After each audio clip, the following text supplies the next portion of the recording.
अस्सलामुअलैकुम। आज हम अपना ईवीएस देखेंगे, ठीक है।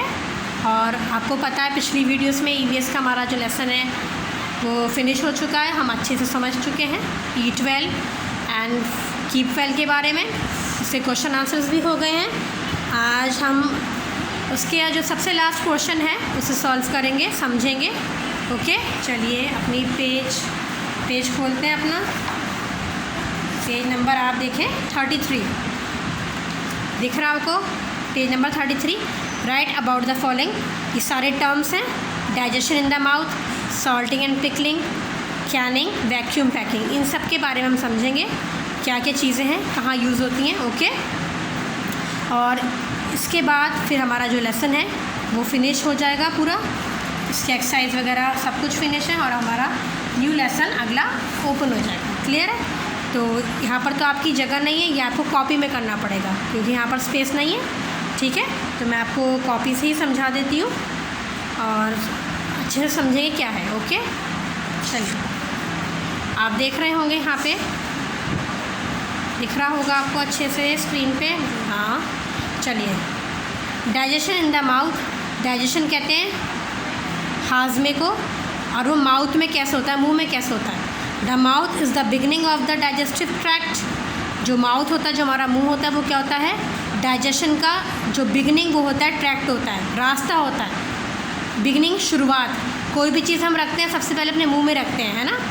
Chewing breaks the food into pieces, फिर हम क्या करते हैं, चूइंग करते हैं, चबाते हैं, जिससे क्या होता है हमारा जो खाना है वो पीसेस में बढ़ जाता है ना, अच्छे से मिक्स हो जाता है दांतों के ज़रिए, सलाइवा के ज़रिए। That are more easily digest, इससे हमारा जो खाना है वो ईजली डाइजेस्ट हो जाता है हमारे फूड पाइप में, जो हमारी नली होती है खाने की, इसके अंदर चला जाता है, ठीक है। तो इस तरह से क्या होता है, डाइजेशन इन द माउथ होता है। क्लियर है? नेक्स्ट देखते हैं हम आगे। Second, salting and pickling. Salting and pickling, salting means नमक, पिकलिंग मीन्स जो क्या होते हैं, जो अचार में मसाले वगैरह डालते हैं, जो अचार का जो मसाला होता है, पेस्ट होता है, उसके बारे में पढ़ते हैं। ये क्या चीज़ है आगे देखते हैं। It is use to preserve meat, fruits and vegetables. Salting and pickling क्या होता है, ये किस चीज़ के काम होता है, मीट के, फ्रूट्स के एंड वेजिटेबल्स के, ठीक है। Salt draws out moisture and oil added to the pickles. Salt क्या करता है, जो मॉइस्चर होता है, जो नमी होती है खाने में, वो निकालता है, हटाता है। और ऑयल क्या करता है, जो पिकलिंग वगैरह अचार में डलता है, ये पिकल्स वगैरह में ऐड होता है, ठीक है। एडेड लिखा है, added to pickles to slow down growth of germs. इससे क्या होता है, स्लो मतलब धीमी हो जाती है। किस चीज़ की धीमी हो जाती है, जर्म्स की। जो अटैक होता है किसी भी, जैसे पिकल में अचार आप देखते होंगे, जब अचार पड़ता है तो अचार में मसाले वगैरह मिक्स करते हैं, अच्छे से उसको मिलाते हैं, है ना। उसके अंदर पूरा मतलब इतना फिल कर देते हैं ऑयल को, ताकि वो पूरा जिसका, जैसे नींबू का अचार है, आम का अचार है, पूरा डूब जाए, है ना। फिर उसको क्या करते हैं, धूप में लगाते हैं। तो ये क्या है, पिकलिंग मेथड है। और सॉल्टिंग, जैसे हम फ्रूट्स वगैरह में नमक डाल लेते हैं, चाट मसाला डालते हैं, वेजिटेबल्स वगैरह को हम क्या करते हैं, खाना पकाने टाइम जब कुक होता है तो क्या करते हैं, नमक वगैरह डालते हैं। इससे क्या होता है, जो मॉइस्चर होता है, जो नमी होती है, वो निकल जाती है। तो ये सॉल्टिंग एंड पिकलिंग, ये आपका क्या है, प्रिजर्वेशन का मेथड है। आगे देखें, कैनिंग। कैनिंग ये भी प्रिजर्वेशन का मेथड है। It is use to storing food for long period. यहाँ पर लॉन्ग कर लीजिए, जी लगा लीजिए, लॉन्ग, ठीक है, for long periods of time. ये एक मेथड है, ठीक है, किस चीज़ के लिए, स्टोर करने के लिए, खाने को सही से सेव रखने के लिए, लंबे समय तक के लिए। इट गेट्स स्पॉइल्ड और expired after a certain period of time. मगर इसमें क्या होता है कि कुछ समय के बाद ये जो, जिसमें हम कैनिंग का जो मेथड यूज़ करते हैं, खाना क्या हो जाता है, जब तक उसकी जो अवधि होती है, जो टाइम होता है, टाइम पीरियड के लिए, वो सही रहता है। अगर मान लीजिए कोई चीज़ 2 महीने के लिए उस कैनिंग में जार फिट हो सकती है, मगर 2 महीने बाद वो एक्सपायर हो जाती है, इसकी डेट आ जाती है, तो वो क्या होता है, वो स्पॉइल हो जाता है, ख़राब हो जाता है। तो क्या ये मेथड कैनिंग है। लास्ट हम देखते हैं अपना टर्म क्या है, vacuum. Vacuum packing, it is the process of storing food in air tight containers. ये क्या है, एक स्टोरिंग प्रोसेस है, खाने को अच्छा सेव रखने के लिए, सुरक्षित रखने के लिए।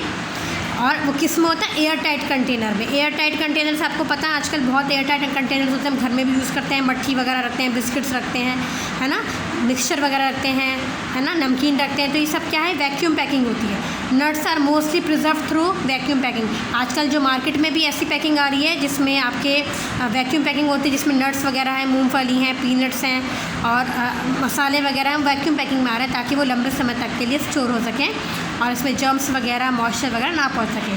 क्योंकि ऐसी चीज़ों के अंदर क्या होता है, मॉइस्चर जर्म्स फैलने का बहुत ज़्यादा ख़तरा होता है। ठीक है स्टूडेंट्स, आई होप आपने ये सब समझ लिया होगा। ठीक है, डाइजेशन इन द माउथ, ठीक है, सॉल्टिंग एंड पिकलिंग, कैनिंग और वैक्यूम पैकिंग, ये चारों टर्म्स को आप अपनी फेयर कॉपी में अच्छे से नोट डाउन कर लिएगा। और आपका लेसन यहाँ पर एक्सरसाइज फिनिश हो चुकी है। मैं दोबारा से इस लेसन को थोड़ा सा रिवाइज़ करा सकती हूँ और आपका थोड़ा सा माइंड भी रिफ़्रेश हो जाएगा। ये जो लेसन था हमारा ईट वेल कीप वेल, ये हमारे बैलेंस डाइट का था, जो हम इस तरह की डाइट हमें लेनी चाहिए जिससे हमें कोई भी बीमारी वगैरह, डेफिशिएंसी डिसीज़ ना हो पाए। अगर मान लीजिए बॉडी में किसी भी चीज़ की हमारी कमी हो जाती है, आयरन की हो गई, विटामिन ए की हो गई, विटामिन बी की हो गई, तो बहुत जल्दी हमारी बॉडी को डिसीज़ वगैरह, जर्म्स वगैरह अटैक कर सकते हैं। ठीक है, इसलिए हमें हर चीज़ खानी चाहिए। ठीक है, हमें फ़ैट भी लेना चाहिए, मिल्क भी लेना चाहिए, वेजिटेबल्स भी लेने चाहिए, है ना, और पल्सेस वगैरह, दालें वगैरह, और हमें ग्रीन लीफी वेजिटेबल्स, हरी सब्जियों का बहुत सेवन करना चाहिए। इससे क्या होता है, आँखें वगैरह हमारी जो है इसका विज़न जो है, विज़न पावर जो है, आँखों की रोशनी क्या होती है, स्ट्रॉन्ग होती है। तो हमें कोई भी चीज़ ऐसे नहीं करनी चाहिए कि मना करनी चाहिए। और अगर हमें कोई भी चीज़, अगर हम कम मात्रा में लेंगे, कम क्वान्टिटी में लेंगे, तो उससे क्या होता है, हमें बीमारी होने का खतरा रहता है। ओके स्टूडेंट, इसमें क्या था, ग्लूकोज के बारे में भी था, आपको पता है ग्लूकोज से हमें इंस्टेंट एनर्जी आती है। जब हम थकान हो जाती है या हम बहुत ज़्यादा वीक हो जाते हैं, बीमार पड़ जाते हैं लंबे समय के लिए, तो हमें क्या करता है, डॉक्टर ग्लूकोज चढ़ाता है, आपको पता होगा।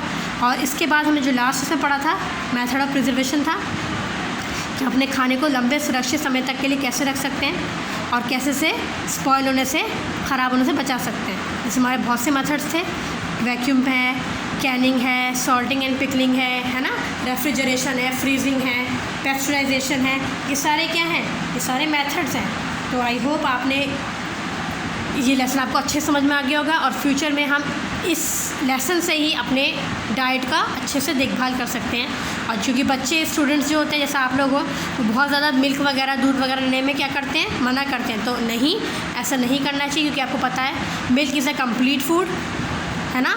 तो अगर हम मिल्क नहीं पियेंगे तो हमारी बोन्स वगैरह, हमारी हड्डियाँ क्या हो जाएंगी, वीक हो जाएंगी। और हमें एक, आपने देखा था, आपने जब लेसन पढ़ा था, एक रिकेट्स की प्रॉब्लम थी, जिसमें क्या था, बोन ईज़िली बैंड हो जाती है, टूट जाती हैं अपने आप ही। तो अल्लाह ना करे किसी को बीमारी हो, तो मिल्क वगैरह और बाकी जो वेजिटेबल्स हैं, हर खाने को घर के खाना ज़रूरी है, खाना चाहिए अपनी ग्रोथ के लिए और अपने माइंड को एक्टिव, अलर्ट रहने के लिए। Okay, take care of yourself. अस्सलाम वालेकुम, see you in next online class.